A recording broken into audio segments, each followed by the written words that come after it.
give the floor to a representative of Israel. Thank you, Madam President. Allow me to take this opportunity to congratulate Lithuania on its presidency of the Security Council this month. Madam President, Jewish tradition places great importance on upholding the sanctity of life. The Talmud famously teaches, Kol HaMekayem nefesh achat ki'ilu kiyem olam umlo'o. Whoever saves a life, it is considered as if he saved an entire world. The Talmud goes on to teach that whoever destroys a soul, it is considered as if he destroyed an entire world. In Syria, almost 130,000 worlds have been destroyed. Madam President, we will soon mark the 3rd anniversary of the Syrian conflict, and there is no end in sight. We cannot sit confidently in this chamber discussing the protection of civilians in armed conflict when before our eyes the crisis in Syria has reached catastrophic proportions. We've all been criticized for not doing anything substantial to help the people of Syria. The endless meetings, discussions, and good intentions are not good enough. All of this is doing nothing to change the outcome on the ground. Each of us represents a nation, but we also represent the aspirations of millions of people throughout the world. The Council has often been divided on the issue of Syria, but time is running out. The Syrian people cannot wait as the wheels of diplomacy spin in the mud of debates and dialogues.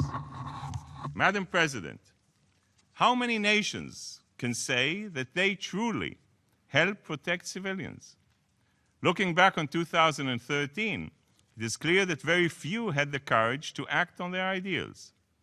When hostilities erupted in the Central African Republic, the African Union acted swiftly to avert a potential genocide. And when violent extremists swiftly began a campaign of terror in northern Mali, France took the lead with decisive action that saved the lives of countless civilians. Each and every country must do its part. Horrified by the savagery and violence that has ravaged in Syria, Israel refused to be indifferent to the suffering. We have treated hundreds of Syrians in desperate need of medical care.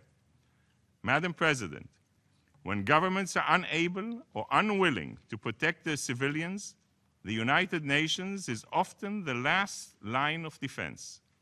Peacekeepers have saved tens of thousands of lives, but the reality is that millions of civilians are still in need of protection.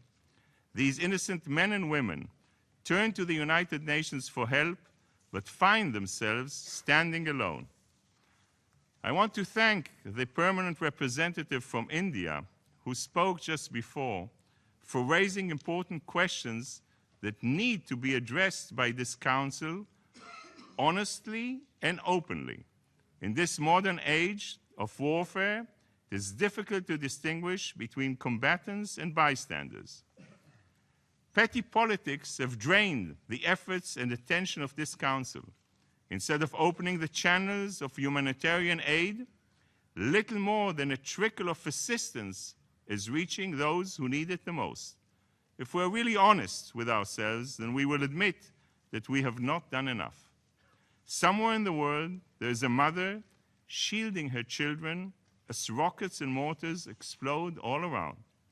Somewhere in the world, there is a father crawling through the rubble searching for scraps of food to feed his hungry children. And somewhere in the world, there are children laboring day and night to help ease the burden of their families. Ronald Reagan said, and I quote, "Let us be sure that those who come after will say that in our time we did everything that we could and what could have been done." These men, women, and children should not stand alone. We should be standing at their side, easing their burden and ensuring a safer and more secure future for them. We share the fundamental responsibility to protect civilians from the 3 T's: terror, torment, and tyranny.